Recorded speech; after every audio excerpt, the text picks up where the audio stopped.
దేవుని పరిశుద్ధ గ్రంథానికి మహిమ కలుగును గాక. Praise the lord. హల్లెలూయా.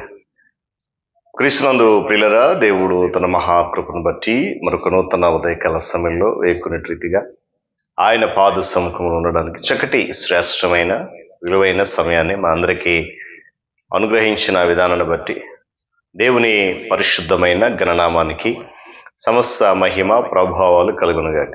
క్రీస్తునందు ప్రియులు, దైవజనం లేని వారికి, విశ్వాసం లేని వారికి, ఈ కార్యక్రమాన్ని వీక్షిస్తున్న ఆత్మీయులందరికీ, సహోదరి సహోదరులకు యేసుక్రీస్తు వారి పరిశుద్ధ నామములో నేటి ఉదయకాలపు శుభములు మరియు వందనాలు మీకు తెలియజేస్తున్నాను. మీరందరూ బాగున్నారు కదండి? చాలా సంతోషం. రండి, ఈ దినం కూడా మరొకసారి మేము ప్రేమతో నేను ఆహ్వానిస్తూ ఉంటున్నాను.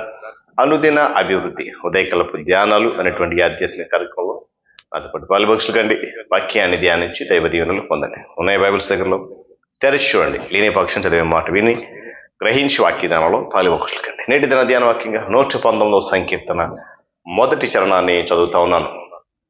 యెహోవా ధర్మశాస్త్రం అనుసరించి నిర్దోషంగా నడుచుకుని వారు ధన్యులు. ప్రార్థన చేద్దాం. ఈ మాటలు మనందరి వినికిడిలో ప్రభు సమృద్ధిగా ఫలింపచేయలాగిన మహోన్నతుడు మీకు వందనాలండి. తిరిగి నూతన ఉదయకాల సమయంలో వేకునే నీ పాద సముఖము చేరి నాయనా నేను స్తుతించడానికి, ఆరాధించి గణపరచడానికి మీరు ఇచ్చినటువంటి ఆధిక్యతను బట్టి నీ స్తోత్రాలు. నీ కృపాతిశయమును వాడలు ఉంచుతున్నందుకు వందనాలు. ఈ దినము కూడా అటు రీతి నడిపించి బలపరిచి ఘనత మహిమ మీరు పొందండి. క్రీస్తు యేసు వారి అతి పరిశుద్ధ నామములో అడుగుతున్నాం తండ్రి, ఆమేన్. రైట్. కీర్తనకారుడు 119వ సంకీర్తన అంటే మనకి చాలా భయం. అవునా కదా? అదేంటండి బాబు భయం అంటారండి పాస్టర్ గారండి అంటారా? ఎవరైనా సరే దేవుని సేవకులు కానీ విశ్వాసులు కానీ ఇప్పుడు మనమందరం కలిసి 119వ సంకీర్తన చదువుకుందాం అనగానే కొంచెంమంది భయం వేస్తుంది. ఎందుకో తెలుసా? బైబిల్ పుస్తకం అంతటి 66 పుస్తకాల లిఖితమైనటువంటి బైబిల్ గ్రంథంలో అతిపెద్ద అధ్యాయం ఏదైనా ఉంది అని అంటే అది 119వ సంకీర్తన. అయితే ఇది చాలా ఉన్నతమైనటువంటి కీర్తన, మహనీయమైనటువంటి కీర్తన. ఎందుకు అని అంటారా? దేవుని వాక్కును పొగుడుతూ వ్రాసినటువంటిది. దాదాపు ప్రతి చరణంలో కూడా రచయిత దేవుడు తెలియజేసిన సత్యాలను సూచించే పదము ఏదో ఒకటి అక్కడ ఉపయోగించాడు.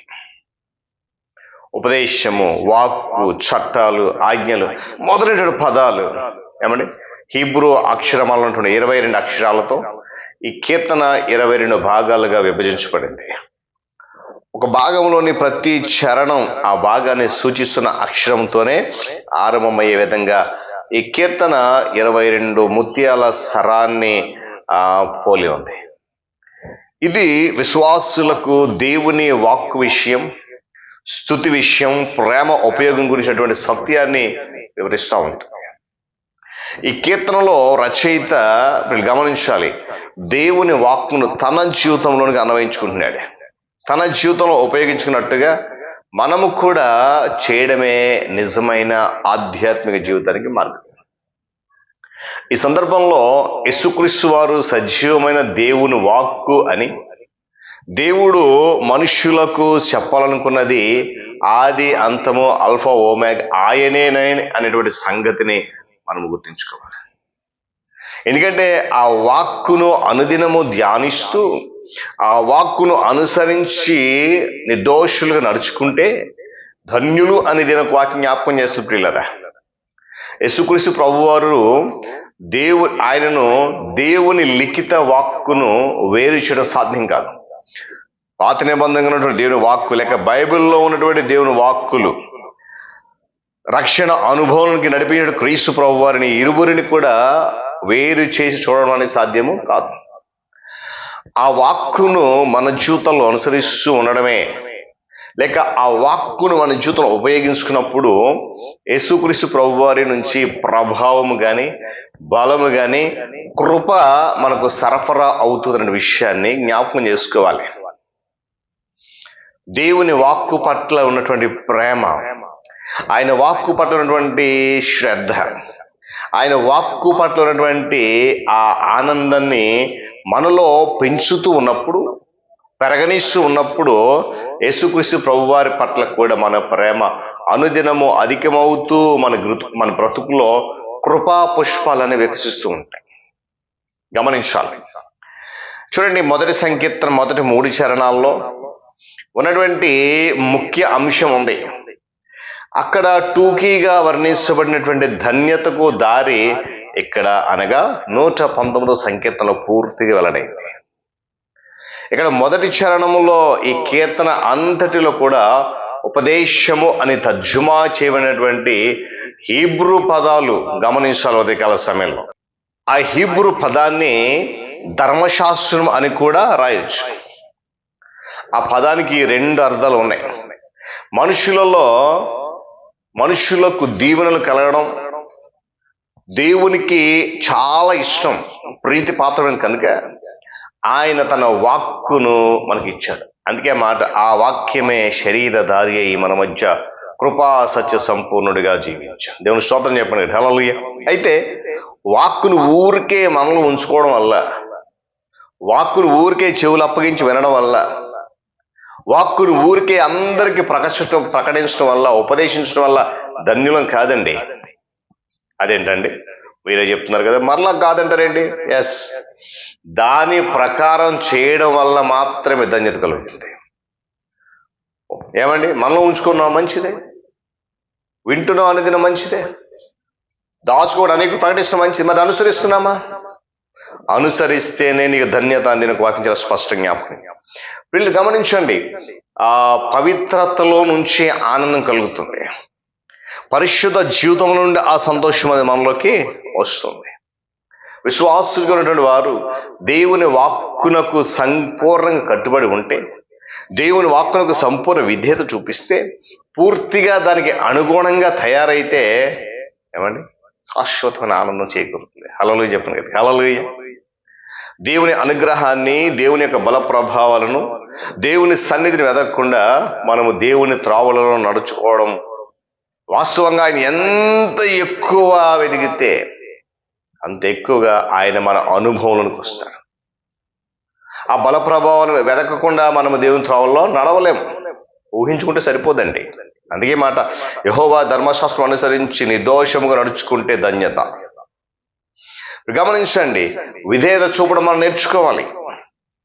అంత ఎక్కువగా మనం ధన్యులం అవుతాం. ఎంత ఎక్కువగా దేవునికి వాక్యం మనం తెలుసుకుంటే, ఎంత ఎక్కువగా దేవుని సన్నిధి మనం వెతికితే, ఎంత ఎక్కువగా దేవుని సన్నిధికి దగ్గరగా జీవిస్తే అంత ఎక్కువగా ధన్యులం అవుతాం. విశ్వాసి అనేటువంటి వారు ఎప్పుడు కూడా దేవుణ్ణి ఏం చేయాలంటే వెతుకుతూ కనుగొంటూ ఉండాలంట. వాక్యం జ్ఞాపకం చేస్తుంది. అలా వెతకడం అనేది ఏదో చూచారిగా కాదు, హృదయపూర్వకంగా వెతకాలి. అంటే మనసారా మరి అందులో ఉన్నటువంటి ప్రాముఖ్యతను అర్థం చేసుకుని దేవుని సన్నిధి గురించి అరులు చాచుతూ వెతకాలి. ద్వితీయోపదేశం 4:29 మాట్లాడే ఈ 119 కింద మొదటి 2 ఇచ్చిన ప్రకారం జీవించలేని వారు, అలా బ్రతకడానికి ఇష్టపడిన వారు దేవుని త్రోవలు నడుచుకోలేరండి. వారు తప్పక పొరపాటు చేస్తూ నిజమైన ధన్యత అనేది ఏంటో గుర్తించక, ఎక్కడ దొరుకుతుందో గుర్తించలేకపోతూ ఉంటారు. దేవుని ఆదేశాలకు కేవలం మనస్సు కొరకు మాత్రం కాకుండా జీవితం మారాలని ఇవ్వబడ్డాయి. దేవుడు మనకు చెప్పిన దాన్ని చేయడానికి మనం ప్రయత్నించకపోతే పిల్లరా, మన భక్తి, మన విశ్వాసం, మన ప్రేమ అంతా కూడా వ్యర్థం.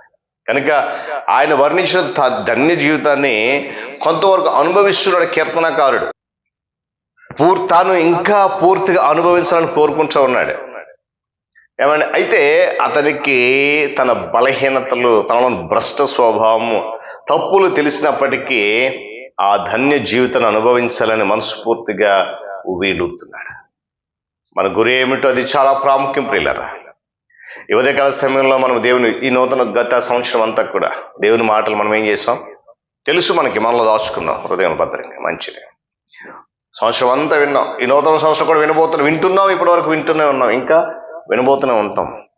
విన్న వాటిని చుట్టుపక్కల సువార్త రూపం ప్రకటిస్తే మంచిదే, కానీ ఆ ధర్మశాస్త్రము లేక దేవుని వాక్యమును అనుసరించి నడిస్తేనే నీకు ధన్యత అని చాలా స్పష్టంగా వాక్యం. కాబట్టి రానున్న దినాల్లో మనకు తెలిసినటువంటి దేవుని వాక్యం, మనం వింటున్నటువంటి దేవుని వాక్యం, మనం ప్రకటిస్తున్నటువంటి దేవుని వాక్కును బట్టి మనము కూడా దాన్ని అనుసరించగలిగితే అత్యంత విలువైనటువంటి ధన్యత దేవుని సన్నిధిలో మనకి రాబోతుంది.